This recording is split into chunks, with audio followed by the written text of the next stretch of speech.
History is normally written by the victors. గెలుపు ఎవరికి పొందారో, ఎవరు గెలిచారో వాళ్ళ వల్ల రాయబడినది హిస్టరీ.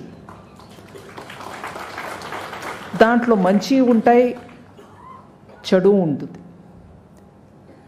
మంచి ఏంటి? గెలిచిన వాళ్ళు రాసినప్పుడు వాళ్ళ తరపున జరిగిన మంచిలన్నిటినీ కూడా హిస్టరీలో రాస్తూ వస్తారు. కానీ అన్చేంజ్డ్ అది. Aristotle unchanged. It remains there. It is unchanged.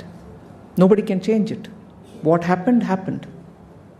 But danni రాస్తున్నవాడు గెలిచిన వాడైతే he writes it in one glorious way.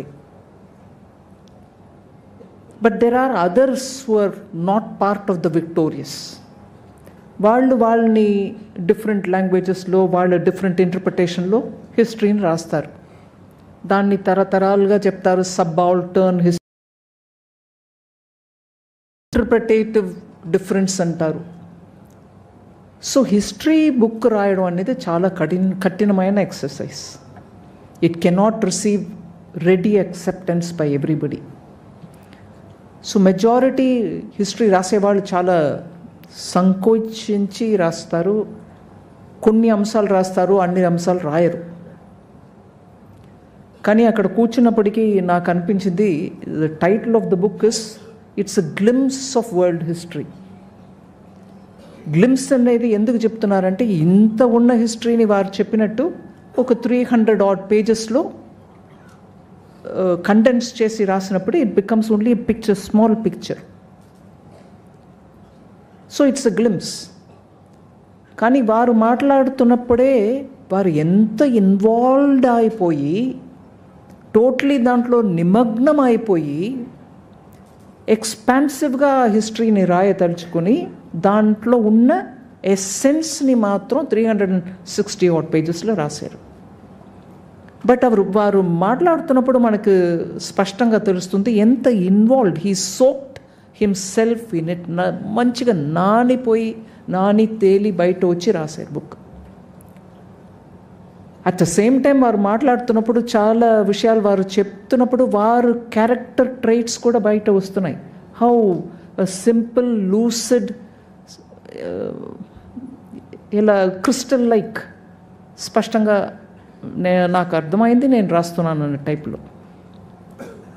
So I find this a very interesting combination in that individual who had a very long stint in politics. Long stint in politics which consists of so many different types of people. అందరూ వారిలాగా లేరు.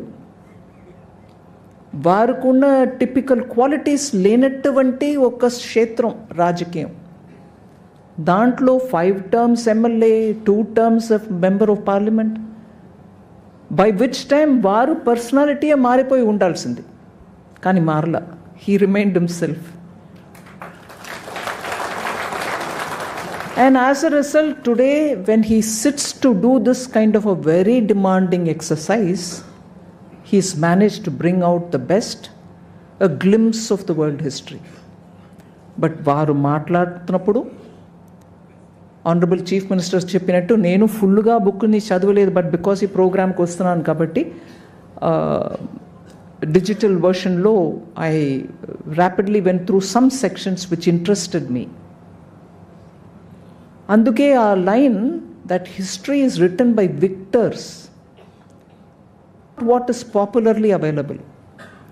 మన school పిల్లలకో, కాలేజీలో history చదువుతున్న వాళ్ళు specialized history center, learnings history center for historical studies అన్న అటువంటి సెంటర్స్లో టీచ్ చేసే history has been written with the tendency of those who are either victors or who are party to the group which is victorious.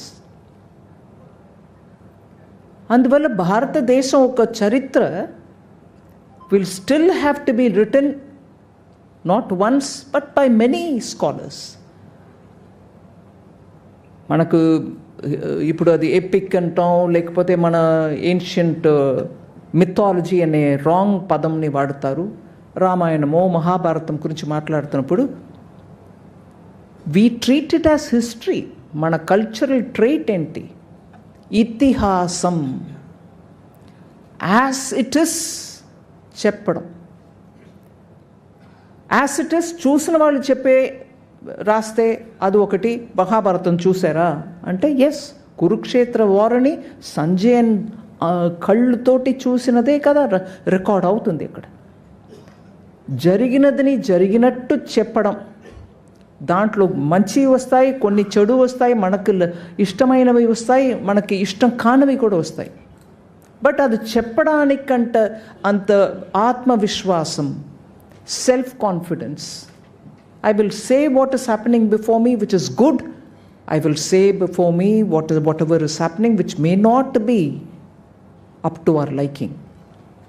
అది చెప్పడం హిస్టరీలో చాలా ముఖ్యం. అది చెప్పే కల్చర్ మనది. We did not hide unpleasant things. But hiding or painting or whitewashing unpleasantness according to certain moral values, western హిస్టరీలో చాలా జరిగినాయి. వాల్యూ సిస్టమ్స్ కూడా చాలా మారి ఇండియాకు వచ్చినప్పటికీ for a liberal Indian culture Victorian value systems తోటి వచ్చి ఇది మంచిది, అది మంచిది కాదు అని చెప్పే రకంగా మన మీద ఇంపోజ్ చేయబడినవి చాలా ఉన్నాయి. ఆ ఇంపోజ్ చేయబడినవి మనసులో పెట్టుకుని రాసిన హిస్టరీస్ చాలా ఉన్నాయి. అవే మన స్కూల్లో కూడా ఇవాళ వరకే ఉన్నాయి. అవన్నీ పెట్టుకునే ఇవాళ వెస్ట్రన్ వరల్డ్, పర్టికులర్లీ యునైటెడ్ స్టేట్స్లో చాలా ఇది కాదు ఇట్లా ఉండాలని అది కూడా ఎక్సెస్ అయింది. వోకిజం అని అమెరికాలో జరిగినది ఏంటి?